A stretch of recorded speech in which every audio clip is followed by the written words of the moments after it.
So Bernie's running for president again. It's a matter of time before he makes his announcement.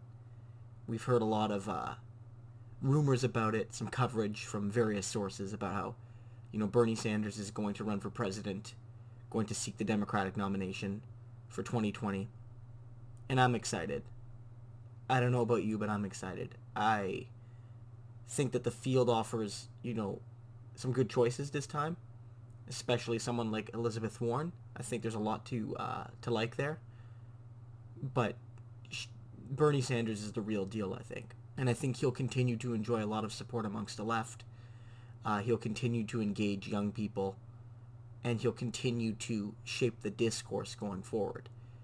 But I think it's important to realize, to just discuss how Bernie Sanders has already changed the game. He's already changed the very kind of structure, the very parameters of this Democratic primary. And therefore, he's sort of changed the very parameters of the broader American political debate. And I think that's incredibly important to remember, that these changes didn't happen in a vacuum. And they're not just about Bernie Sanders, of course. You could make the case that, 40 years of neoliberal attacks on workers and on the poor have shaped our current discourse. You can argue that the 2008 financial crisis, the elite's failure to learn the lessons from that crisis, as well as the rise of things like the Occupy movement, have helped, shape our political discourse. But Bernie Sanders' 2016 campaign and the work he's done since then have been essential towards really offering a new democratic socialist vision in the United States. And I think it's incredibly exciting. So it really comes on three fronts, I think. It really comes on three fronts that Bernie has changed the game. One is bringing back the concept of class conflict as an acceptable form of expression for the left. The class conflict hasn't gone anywhere in the United States. If anything, it's intensified. There was this argument that, after World War II, the working people, through their unions, got better recognition, they got better wages, but the drawback was that they had to exchange some of that recognition exchange get that recognition and exchange it for a loss of militancy. But, after the 1970s, at least, certainly during the 1970s, there was a kind of assault by capital and by, both Republican and Democratic governments. And here in Canada, where I am, liberal and conservative governments really attacking welfare, attacking social programs, attacking the rights of workers, attacking wages. And so you saw that once the post-war compromise was no longer beneficial to capital, once things like outsourcing and things like deregulation and things like neoliberalism and the return of low taxes on the wealthy and low taxes on the corporation, once those things reemerged as practical policy for, the elite, the workers' compromise was useless to them, and they made it known. So in some ways, class conflict never went away, and it's been, rising in some ways. As I've noted in previous videos, people like Warren Buffett have said, my class, the 1%, and Buffett especially the 0.001%, if you will, the very wealthiest people, but, broadly the 1% of the United States has been waging a class war on its citizenry for decades, and it's been winning. It's been winning quite handily. It's been capturing a majority of the wealth that's been created. It's been successful at protecting the wealth that it's earned thus far, through dubious means at best. It's become even more skilled in some ways at sheltering opportunities for them and their children, creating these sometimes visible but sometimes invisible walls between, their families and the masses of people. So Bernie bringing back class conflict, telling regular Americans that, look, there is at the heart of our political debate a divide between the many and the few, between the 99% and the 1%. This is not time, as Barack Obama did, or as Hillary Clinton tried to do, or as I'm almost certain people like Kamala Harris or Joe Biden will try to do, try to say that all people are patriotic in the United States. That it's not about rich or poor, it's about the red, white, and blue. It's not about rich or poor, it's about all of us coming together despite our differences. And that's bull. That's bull. This is a society founded on class conflict and experiencing deep class conflict. So Bernie will say that rich people shouldn't vote for me. I'm not going to represent them. I'm there to represent, the 99%. I'm there to represent those people. I'm there to represent working people, people without health insurance, people who lack good jobs, people who lack good education, people who, lack decent housing, or who can't afford decent housing. Any one of these sorts of things. I am backing the marginalized. I am backing the downtrodden. I am backing the person that, over the last generation, over the last 2 or 3 generations really, has failed to see a wage increase that has outpaced inflation. Again, Bernie's noted in some of his recent discussions that, a lot of working people, the wages today are just as, are equal to what they were in 1973. And I think we all know that the wealthy today are far, far wealthier than they were in the early 1970s, both, before taxes, but also after taxes, given, the tax decreases that have happened since then. So Bernie's brought back class conflict. And so even centrist Democrats have to understand now that a political campaign built off Wall Street donations, while perhaps possible for if you're running as a centrist Democrat, is now a political liability. It wasn't, prior to Bernie's rise. Sure, there'd be a few people here and there questioning, man, they get a lot of donations from Wall Street. I don't know. Like, are they really going to regulate the banks when the banks are fundraising them? Are bankrolling them? Are they going to regulate Wall Street when Wall Street is bankrolling them? Raises some questions. But Bernie was the one that put it front and center. And so you've seen some centrist Democrats say, look, I'm not going to take corporate PAC money. I'm just going to take, donations from regular people. And they've probably done the calculations and said, look, this is going to make it a bit harder to raise money. I can't get that big money through PACs, through these shadowy groups that will help me put my message out there. But I realize that because Bernie Sanders has raised the idea amongst the Democratic electorate and raised it amongst large portions of the non-Democratic population, that, being indebted to Wall Street makes it difficult, if not impossible, for you to represent the interest of regular people. I don't know if politically I can take that money. And that's a big change. That's a big change. The second factor, I think, is Bernie's really raised the possibility of discussing major social programs. Again, the United States is somewhat unique among many of its neighbors. Many of its global elite nations, many of the developed nations of the world, in not having things like universal Medicare, not having something that guarantees medical coverage to every man, woman, and child, regardless of their income and regardless of their age. Countries like Canada, again, where I'm from, we don't have dental care included. We don't have pharmacare included.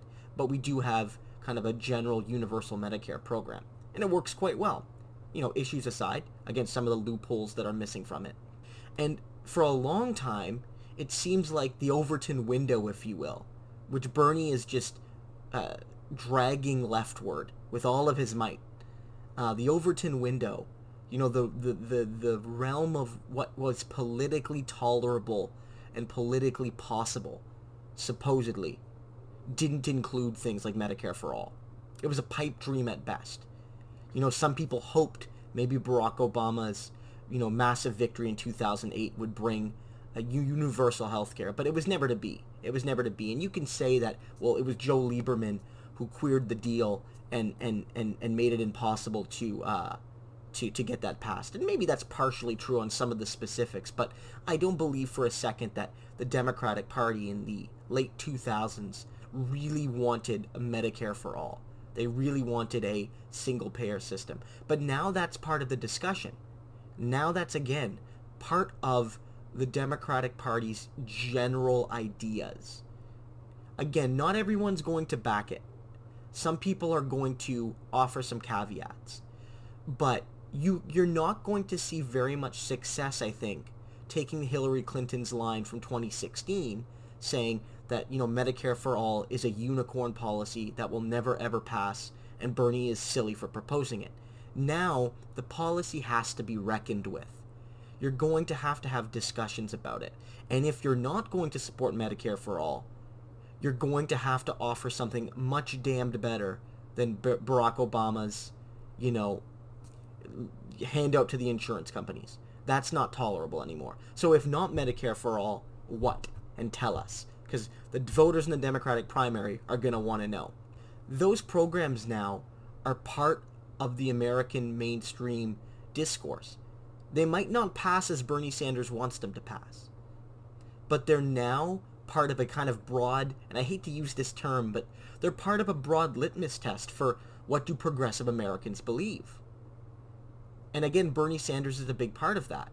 And of course, the torch is being carried forward by people like Ocasio-Cortez, but Bernie Sanders put those issues on the map. And they're there to stay. It's not going away. Not now, regardless of what happens in 2020, but it's not going away. And I think this goes to a third idea, which is taxing the rich.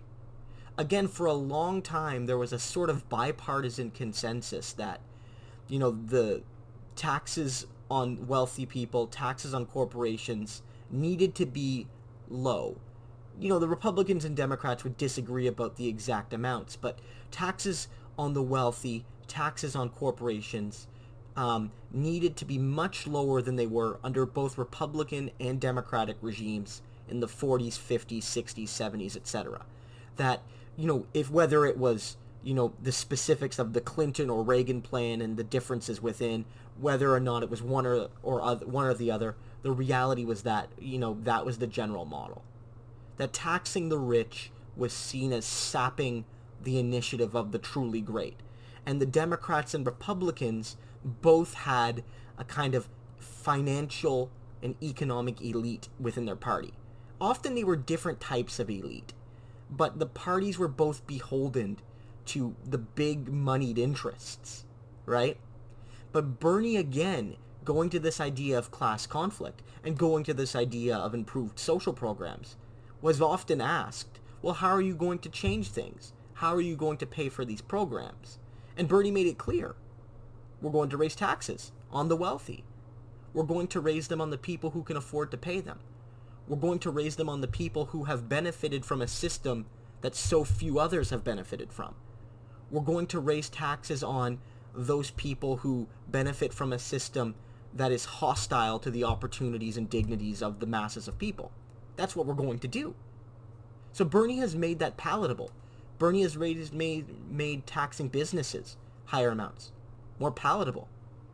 He's made raising income taxes on the wealthy more palatable. And I think crucially in this election, he's made other forms of taxation more palatable.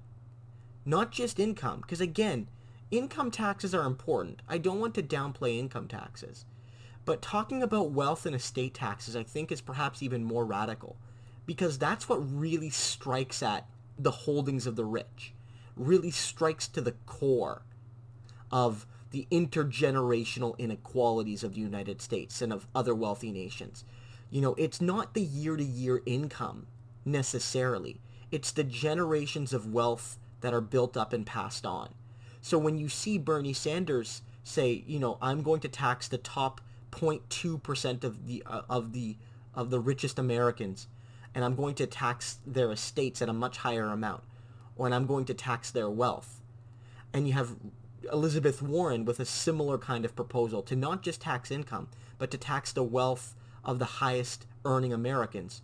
What you're seeing is a recognition, a new drive to not just address year-to-year income inequality, but to say, we are in this moment trying to build a just social order.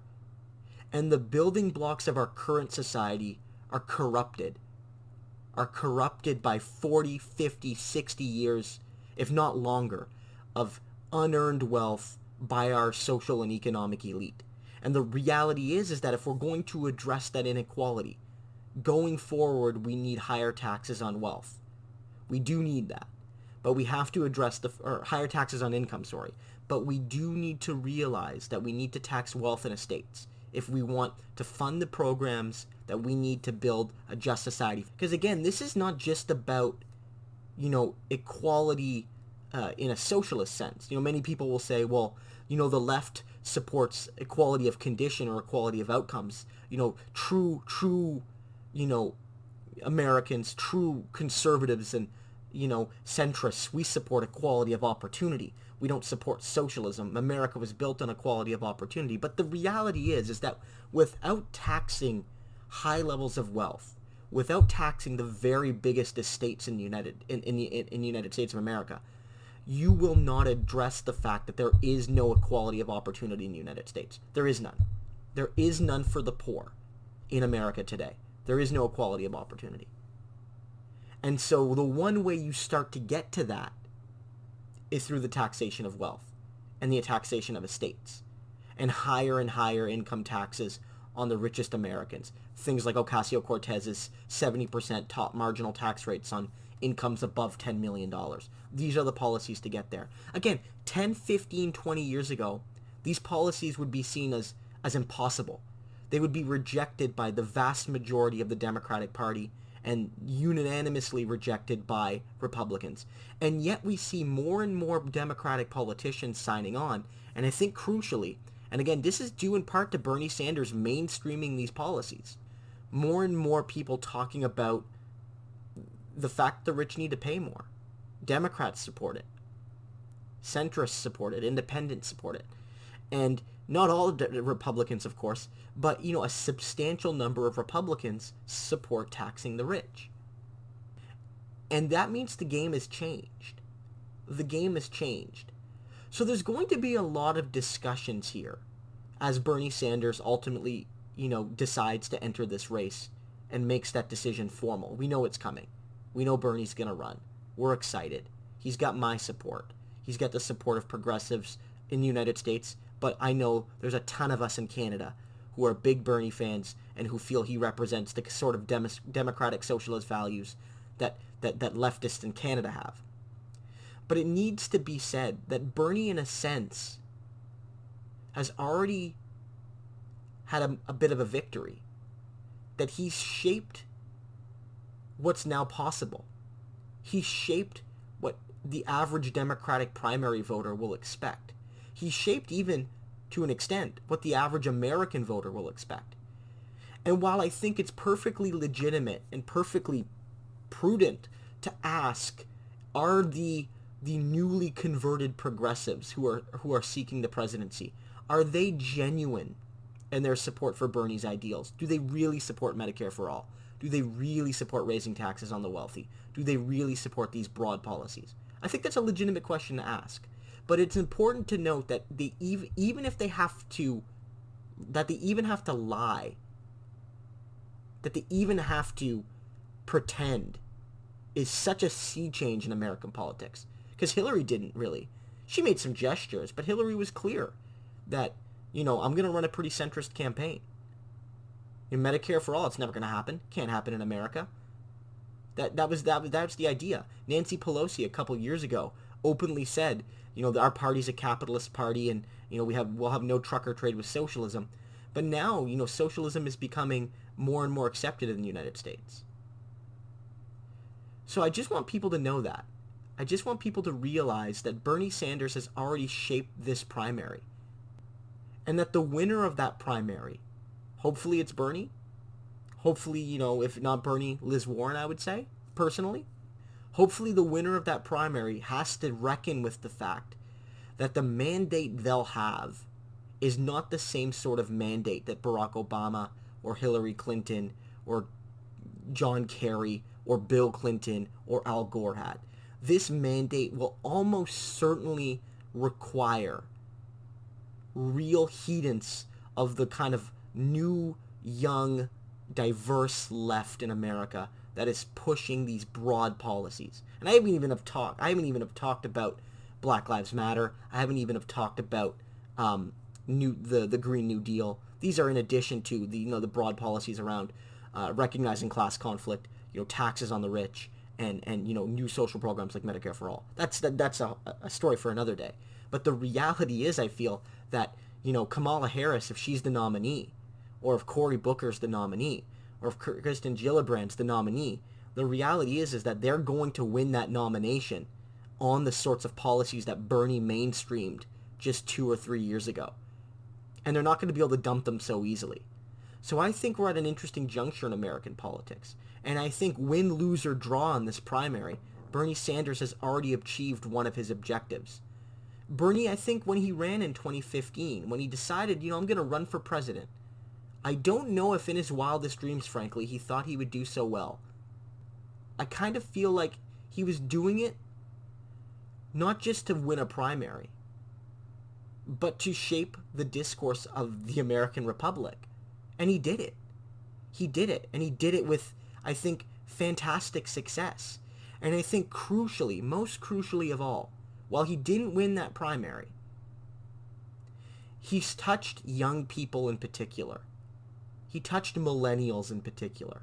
And I don't think it's an accident that one of the rising stars, not just amongst the American left in some ways, but the global left, in Ocasio-Cortez, is a young millennial inspired by the message of Bernie Sanders. And she's her own woman. I don't want to suggest for one moment that, she wouldn't have existed without Bernie Sanders. But I think one of the reasons she has engaged so many people so quickly is that because they can see that, Bernie has planted seeds. Bernie has planted a garden of progressives. And those people are kind of being watered by this youthful energy. And we're starting to see the fruits of what Bernie started just a few years ago. And even if he loses in this primary, even if, for whatever reason it just doesn't go his way, there's a lot of people involved. A lot can happen. He's already made an amazing contribution. And I think that has to be remembered. It has to be remembered by all of us. So again, guys, I hope you enjoyed this video. In the coming weeks and months, I'm going to be speaking a lot about both the Republican or both the Democratic primary, but also about, Canadian politics in the upcoming Canadian election. I think there are a lot of parallels, a lot of lessons that the left in both countries can teach one another. So I hope you guys stick around for that. Please like, comment, and subscribe to this video so that you can hear some of that. And I hope to see you guys next time.